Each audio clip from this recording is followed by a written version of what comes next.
This is Serene Seas, and this is my Miracle Journal update for December the 14th, 2021.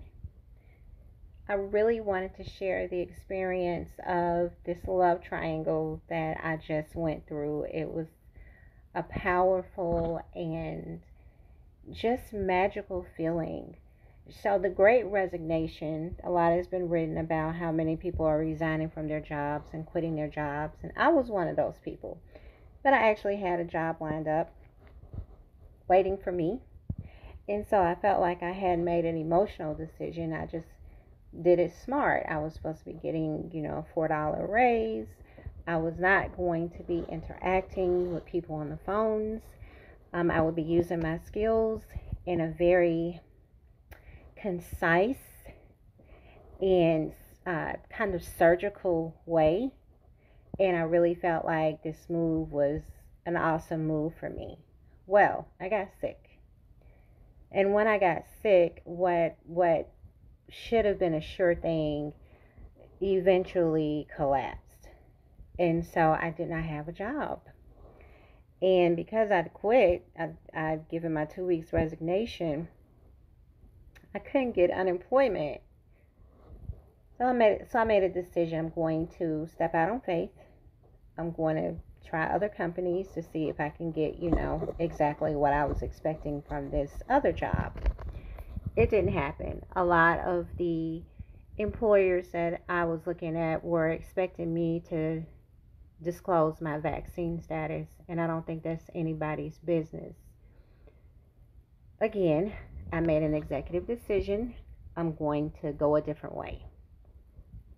So something told me to get in the face-to-face business again. Like, make my case to mom and pops or small businesses and establish myself in a whole new field. So on this day, something told me to go to a particular plaza, and that's what I did.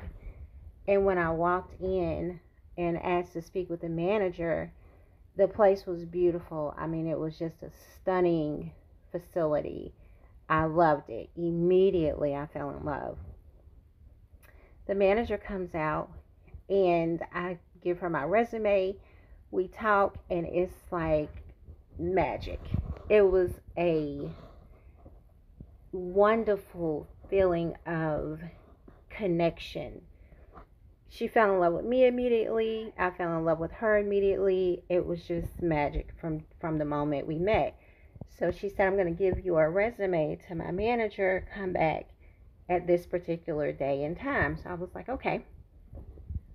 I went back, met the manager, was hired on the spot. So as I am leaving, I see my cousin. He just so happened to be there.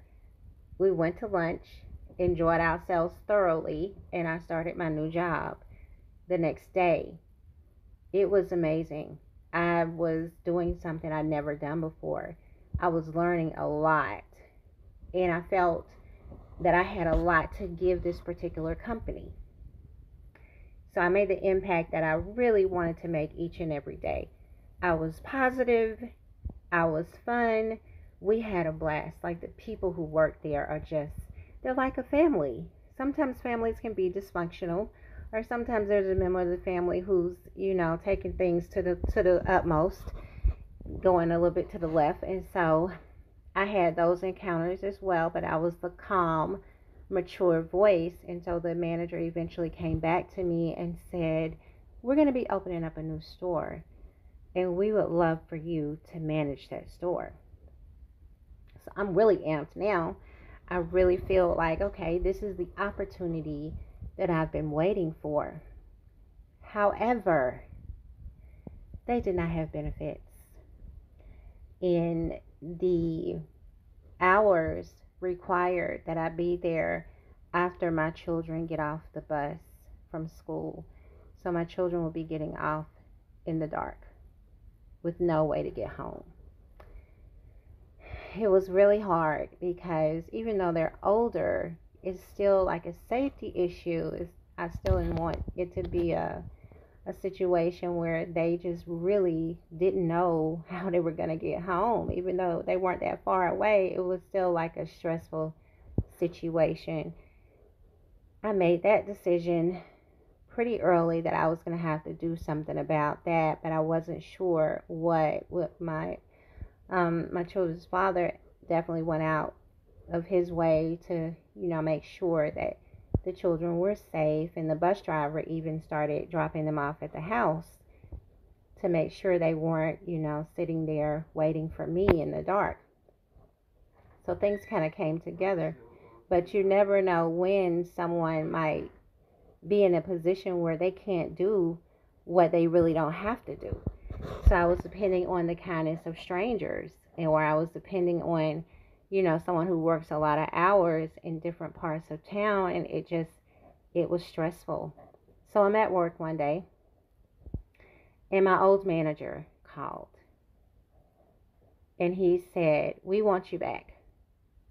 Whatever it is we need to do, we'll do it. I'll get you more money. You can work the hours you want to work. We'll get your benefits started. We just want you to come back. Tell us what we have to do. I'm not taking a chance here, but just tell us what we need to do." So I said, okay. That was the answer. I knew that was pretty much my answer. I would go back to my old position. They were always willing to give me the breaks that I needed because the job that I previously had was very stressful. So I would take a week off as a mental health week because their clients are very emotionally taxing. So I would need my week off every, 2 or 3 months. I would have to take a week. So he said, just tell me what we need to do and we'll make it happen. So I said, okay, I need more money. I need this, I need that. So we ironed that part of it out. I wasn't going to leave the position I was in, though, with this new company, just walking off. So I told them, I'm going to give you all a week of resignation, and then, I'm going to go back to my old company. Well, my first boss was heartbroken, but she understood. She has children as well. But I had to tell her boss. And when I told her boss, he said, "We don't want to lose you. Tell us what it is we need to do. If it's money, I'll give you more money. If it's the benefits, I'll pay for half the benefits. Just tell me how much the benefits are and I'll make it work." So I'm like, oh my God. So now I'm in a love triangle. And so I decided, okay, I'll get back to you on that. And he said, take a week, think about it, let me know. So I talked it over with my children's father, and we came to a consensus that I would leave. And I worked my week. I let my former boss know, and I walked away with the open invitation that at any time I can always come back. I was a member of their family, and it felt so good to know I had made the impact that I had intended to make. Not only had I made new friends and established a new bond, but when people would walk into the store, they would feel the new energy from the time they hit the door. The place was gorgeous. It was gorgeous before I came, but I really wanted to make an impact from the door back. And so I did. I was able to establish that, and the place is even more beautiful than it was before. I think the miracle of having a great brand, or having a great reputation, as we used to call it back in the day, is that you're really able to establish yourself as a certain type of person with others. We really have that power to let our energy and our contribution represent something deeper than just, I'm an employee and I work here. like the commitment that we can establish from the people who rely on us and depend on us is one of those miraculous things that we really kind of overlook sometimes, because we feel like the only thing we owe another is for us to show up on time and for us to, make sure that we don't steal or we don't, do certain things when we're at a job. But we really have the ability to make a powerful impact. Even when it's something that we don't necessarily find the most joy in. I'm blessed to have a job that is a fit for my personality, which is to care and to provide you with excellent service and to connect with you in a meaningful way. And so when I was called back into my old job, I'm sure it had a lot to do with my clients calling and finding out I wasn't there and them saying, you need to get her back. Because they called me quite a bit and told me, they'd been calling the company trying to find me, and they told them whatever they needed to do, they needed to get me back. So my brand and my reputation really allowed me to have that opportunity to go back to this job if I wanted to. It's one of the things that I think about when we consider the contributions of our ancestors. I think about the people in my bloodline who were forced to be slaves.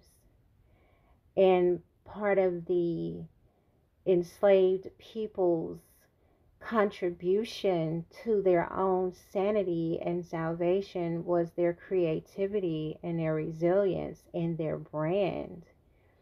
The Negro spirituals that they sang were not just a way for them to pass the time. They were literally inspiring themselves to create beauty from their pain. The soul food that they invented is really an envious and powerful alchemy to be able to turn your pain into something beautiful. And nothing says that like soul food. And you can cook soul food in healthy ways, and you can, get creative about how you make soul food now. But no one can really deny that it is a miracle from the pain of people who were forced into one of the greatest atrocities in human history. The third thing that emerged from the enslaved and forced enslaved people was the inventions that they created. The patent office was literally made, the whole department was built because these enslaved people were figuring out easier, more mechanized ways to decrease the labor, the back-breaking labor that they endured. And so they were creating inventions all over the place and buying themselves and their families out of enslavement. So I wanted to leave this here because love triangles are real, and love triangles can teach you a lot about how others see you and whether or not you made the impression that you wanted to make when you had the opportunity to give and to contribute. It is indeed a miracle what we can bless others with, how we can deliver something precious or important or miraculous to them. And it's our responsibility to give back to life because life has done so much for us. All right, I'm going to end it right here. I hope you all enjoyed this miracle update. If you would like to share your miracle, please reach out. The contact information is below. And here's to your miracles.